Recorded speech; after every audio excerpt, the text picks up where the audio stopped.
ዋይ ግን ለምን ደግሞ 150 ዓመት መኖር የፈለከው? ዋና ፐርፐዝ ምንድን ነው? እግዚአብሔር ማኖር መቻሉን ለማየት ይችላል ብዬ ስላመንኩ። እኔ እኮ መጽሐፍ ላይ 2011 ላይ ይሞታለች። የዛን ቀን ብሞት ደስ ይለኛል። ከዛም በኋላ ባልኖር ደስ ይለኛል። አሁን በመቆየት የመደሰት የምናምን ጉዳይ አይደለም። ለምን ተባለ የሰው ልጅ ለምን እድሜውን በራሱ ጊዜ ቀጨው? ይህን አስተሳሰብ ለመስበር ነው። እኔ ዛሬም ብሞት ምንም እንትን የለም። ግን ዱ ዩ ፊል አሁን ላይክ እዚህ አይታላል ፎቶ መታሰቢያነቱ እኮ ኤደን ነው ስሟ የሚለው ስንኖር በጣም በፍቅር ስንለይ በጣም በድንገት ስለተለየችኝ የመለየትን ምንነት በጥልቀት እንዳስበው በልቤ ውስጥ ለዘላለም የልጅነት ፍቅሯ አብሮን ለምትኖረው ልጄ ኤደን ፈለቀ መታሰቢያ ይሆንልኝ። ስታምር ደግሞ በእናትህ ውፍ ማታ እስከ 4 ሰዓት ስልክ አውርተን ጠዋት ሞተች የሚል ቴክስት ነው ይመጣልኝ። እንደዚህም አለ። የት ነበረች? ጓደኛ ይዛ ጓደኛዋ ጋር ነበረች። ቦይፍሬንድ ማለት ነው። እሺ በቃ እንደዚህ ነው እንደዚህ ነን እኛ። አንዱ ቅድም አላነሳውልህም እንጂ አንዱም ችግር የምለው በህይወቴ ያጋጠመኝ ትልቅ ነገር ይሄ ነው። ምንድን ነው? ድንገት ነው። ሰርግ እየደገስን ነበረ። ጓደኛ ይዛ ጓደኛዋ ጋር ነበረች። ለእሷ ነው ድግሱ? አዎ ዝግጅት ላይ የሰርግ ጥሪ ወረቀት ምናምን ታትሞ ቅዳሜ ቀን ነው። ያን ወረቀት ላሳይ ብላ መጣች። ወደ ከምሽቱ 1 ሰዓት ተኩል ወደ 2 ሰዓት አካባቢ እሱን እያየን በቃ ማታ እየተጫወትን ቤት ውስጥ በደንብ ነው እንትን ቅርርባችን ማለት ነው። ልክ እንደ ጓደኛና ነው ቅርርባችን። ከዛ አንቺ ልጅ መሸ ሂጂ ምናምን እያልናት ወጥታ ሄደች። ከሄደች በኋላ ደወለች። ምን ሆነሻል ስላት የሰርግ ወረቀት እኮ ትክክል አይደለም የታተመው። ምንድን ነው እሱ? ከውስጥ መልስ ይላል ከላይ ሰርግ ይላል። ለምን እንደዚህ ያደረገ? እኔ ምን አውቃለሁ ደግሞ ስልክ አያነሳም ምናምን አለች። በቃ ተይውን ያናገረዋለሁ። አሁንም ደግማ ደወለች። ከዛ አንቺ ልጅ ምን ሆነሻል ዛሬ?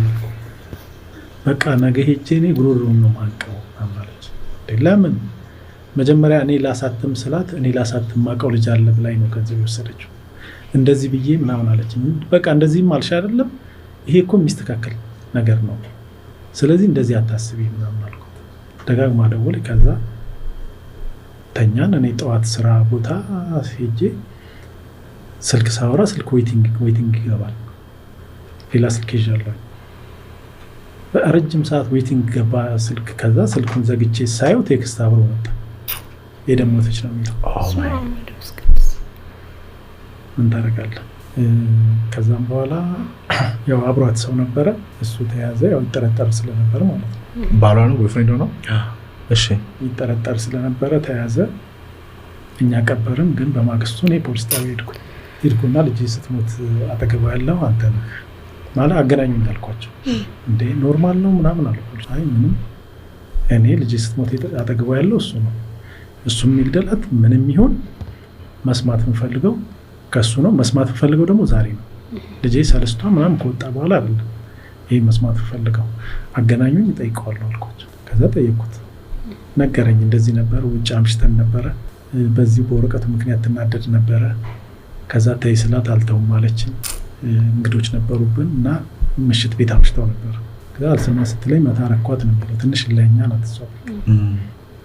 ከዛ ተነስታ ባጃጅ ኮንትራት ይዛ ወደ ቤት ሄደች። ስንሄድ ቤት አገኘናት።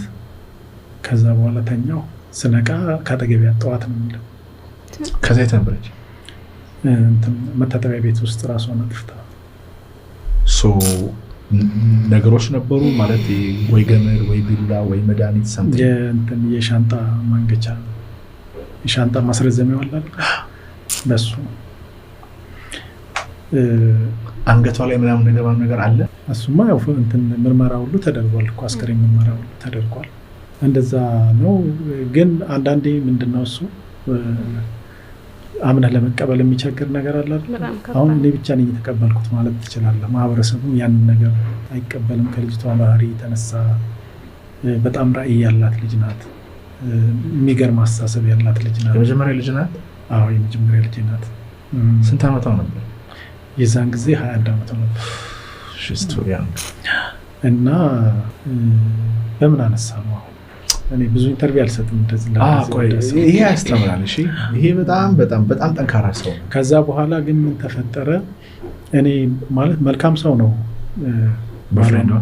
በጣም መኪና ገዝቶ ነው የሰጣት ምናምን በጣም እኔን የሚያከብር ያ ነገር ሲፈጠር ግን በቃ እንትን ሊባል አልተቻለም። እኔ ግን ምንድነው ያልኩት በቃ ያለው እውነታ ነገረኝ።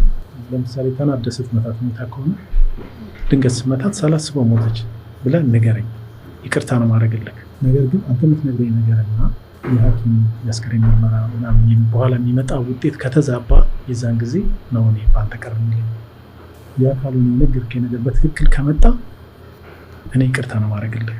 አሁን ከሱ ጋር መጨረሻ እነዛም ነገሮች ሲታዩ የዛን መልክ ያዙ። ተለቀቀ። ሲለቀቅ ደውሎ ወዴት ልሂድ ነው ያለ። የት ነው ያለው? ወዴት ልሂድ እንደ ሂደው በቃ ወደ ቤት ሂድ። በቃ መምጣት ማልቀስ ቤት እፈልጋለሁ።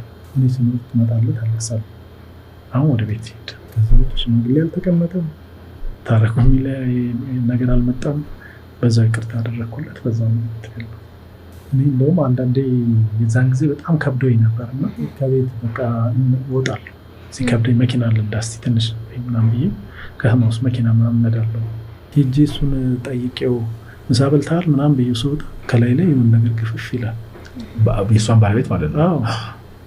እና ሰው ግን አይገባውም። እንዴት ነው እስኪወጣ ነው የሚጠብቀው ምናምን ይላሉ። ክላሹን ገዝቶ አዘጋጅቶለት ነው እንደዚህ። እኔ ግን እንደዛ አይደለም። የሚገርመው የዛን ጊዜ ማውራው ከእግዚአብሔር ጋር ነው። ምን ላድርግ አሁን? ከመሞቷ በፊት ብዙ ነገር አሳይቶኛል እግዚአብሔር። እኔ መረዳት አቅቶኝ ነው እንጂ በእርግጥ ብረዳም ምን እንደማድረግ አላውቅም። እንዴት አሳይቶኛል ስትል? ብዙ ምልክቶችን አይቻለሁ።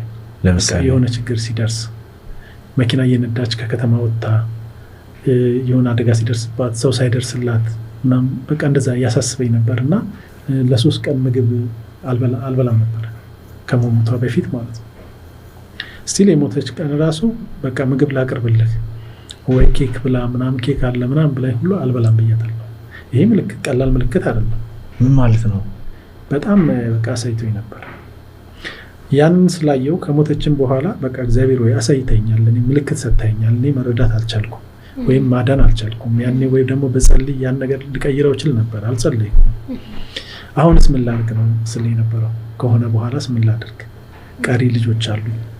ልጆች አሉ 4 አሉ ከሱ እና ምን ላድርግ ስል እግዚአብሔር ይሄን አድርግ ይለኛል። የሚገርም ነገር ታስሯል፣ ሂድና እሱን ጠይቀው፣ ይቅርታ አድርግለት፣ እንደዚህ አድርግ። ከማህበረሰቡ በጣም የተቃረነ ነው ይሄ ነገር። በጣም ትንሽ እኔ የራሴ አቋምና ያው ሰው ስለማይቃወመኝ ነው እንጂ ብዙ ችግር ያመጣ ነበር። ከዛ ውጭ ያዘን ልብስ እንዳይለበስ አልለበስም። ልጆቹ ቸኩሎ የገዙትን ያዘን ልብስ ራሱ ወይ ከላይና ከታች እያደረጋችሁ ልበሱ ወይ አውጡና ጣሉ ነው ያልኳቸው። ምክንያቱም የሀዘን ልብስ ሀዘን ሲቀንስ የት ጋር ነው የታየው? ወይም ደግሞ ለሞተው ሰው ጥሩ ነው ተብሎ የተጻፈበት መጽሐፍ የለም። እንደውም ይከለከላል። ሙታን ይቆራቸው ነው ማለት አይፈቀድም። ጥቁር መልበስን እኔ ኬት አምጥተን ነው? እኔ እኮ ትልልቅ መሪዎቻችን ራሱ ሰው ሲሞት ጥቁር እየለበሱ ያሳዩናል። ኬት መጥቶ ነው ይሄ ነገር? ራሱ ለእኔ ጥያቄ ነው የሆነብኝ። እና ጥቁር እንዳይለበስ ማለት ከዚህ በላይ ምን እንዲደርስብት ነው? ከዚህ በላይ ሀዘን ምን አለ? ከዚህ በላይ ጥቁር ምን አለ? በዚህ ላይ